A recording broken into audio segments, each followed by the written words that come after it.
Good evening all and welcome to another video on Ohio the Ale. It's Sunday night, which means it's trad beer night. The beer we're going for tonight hails from Belgium. It's from Kasteel. It's this one. It is the Donker. And Kasteel Donker weighs in at 11% ABV. And according to Untaps, it's a Belgian quad. And features roasted malts and flavours of like caramel and the like. That's pretty much all I can tell you about the beer. There's very little on the bottle itself, other than the fact that it contains barley malt and it is a top fermented beer, and obviously hails from the Kingdom of Belgium. So, without further ado, let's get it out into a glass and see what we think. So, we're going to pour into my Titanic goblet because it's my favourite glass, and the pour is dark, lovely and dark. I'm going to go for about yay, that'll do. So we have, it's a bit of a mixed bag, this mahogany and chestnut all going on. Clear, pretty clear, with a nice foamy tan coloured head. That's your beer up close in the glass. See how close we can get. Look at it, it's lovely. It's a whiff.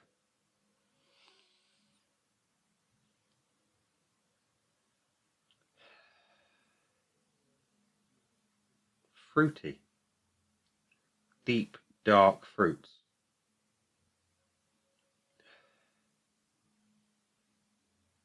Malts. Good malt presence.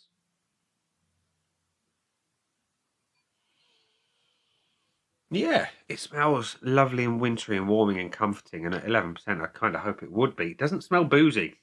Some of the bigger beers can smell boozy, but this one smells really quite smooth and fruity. So, without further ado, let's have a taste. Cheers.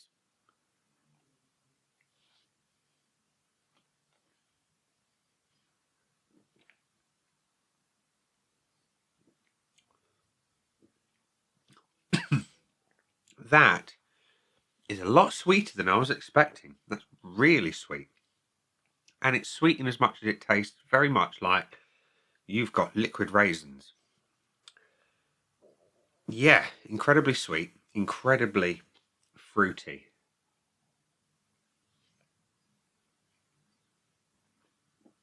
Superb medium body to it. Nice smooth carbonation. And then just that fruity, sugary hit. Dangerously smooth. Does not taste like 11% in any way, shape or form. And this one will. I can almost guarantee it get better as it warms up. Right now, it's cool. It's not fridge cold. It's been out of the fridge for about 20 minutes. And it's just got so much potential in that power, in that flavour to really develop and come to life.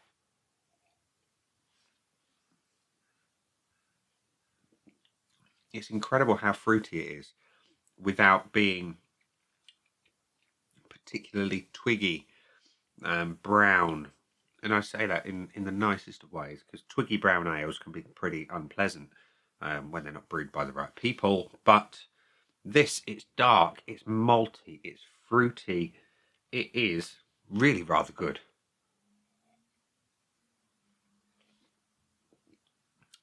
The finish is, again, fruity and sweet and quite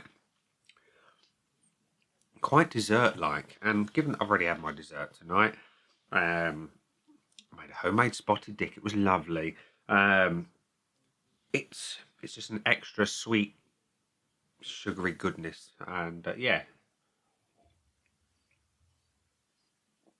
it's nice. It is nice. So we are going to go to the scoreboard of joy and add some points to it. It looks something like this right now, with looks, aroma, body, taste and finish, and some bonuses if it does well enough. So let's give it some points, shall we? Get the red pen of joy. Let's pour off a little bit more just so we can revisit that lovely foam head. Let's leave it like that, shall we? Look at that surge. Look at that beautiful dark chestnut mahogany red clear beer with a lovely tight foamy head. Lovely. Is there any reason to give it anything less than a full point? No, there's not. So it's having a full point. The aroma is sweet and fruity. It's quite a one-trick pony in that sense. It is raisins on the nose, dark fruits, maybe a little plum. And Untapped mentioned caramel. I'm not really getting caramel, either on the nose or on the flavour. I like what there is, but it's a little bit simple. I'm going to give it the half, because like I say, it's a one-trick pony. It needs more. The body, can't really fault that. Well, can I? On a beer of this ABV, sometimes they would be heavier, but not always. No, I'm not going to fault the body. It's got lovely smooth carbonation, and it's a nice medium weight. Nothing to dislike about that at all. The taste is very, very sweet. And of a dark beer, I expect them to have a little bitterness.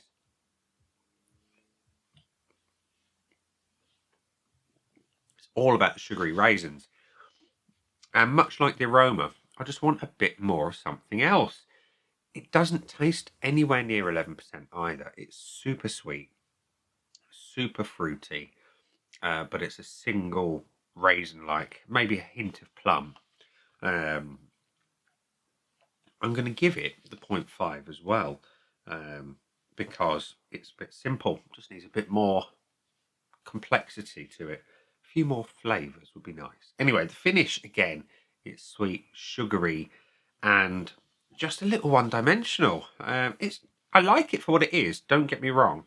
And if I want a particularly sweet beer, then this would be one clearly to go for. But on a beer of this nature, this big quad, I just want a bit more of something else to go with it. And I'd like a little boozy hit as well. There's no burn, there's no nothing on the back end. It could easily be a 5% beer, without question. So again, I'm going to go down the middle and give it an okay at 0.5. So the Kasteel Donker has got 3.5 out of 5 from me. Would I buy it again? Yes, I would, for when I want a sweet, strong beer. Is it value for money? I forget what I paid for it. I get it from the Belgian beer company over in Hanley in Stoke-on-Trent. I can't remember what I paid. I can't. So I'm going to put a question mark on that. It was probably a dearer beer given the ABV. Bonus point it can't have because it didn't get a full 5 out of 5. So that's the scoring complete on that one at 3.5 out of 5 for me today. So there we go. That's the score. It's not a bad beer at all. 3.5 is well above average. And like I say, my 0.5 is still good. It's not great today. And on a beer of this nature, I want bitterness of some kind. I want a little bit of complexity of flavour. This one is just a little one-dimensional for my tastes. And we'll leave it there and say, that has been the beer. I've been me. Those down there are the buttons. You know exactly what to do with them by now. You've got your like, comment, dislike, and subscribe. Choose any combination of them as you wish. And I'll see you again soon for another one. Bye for now.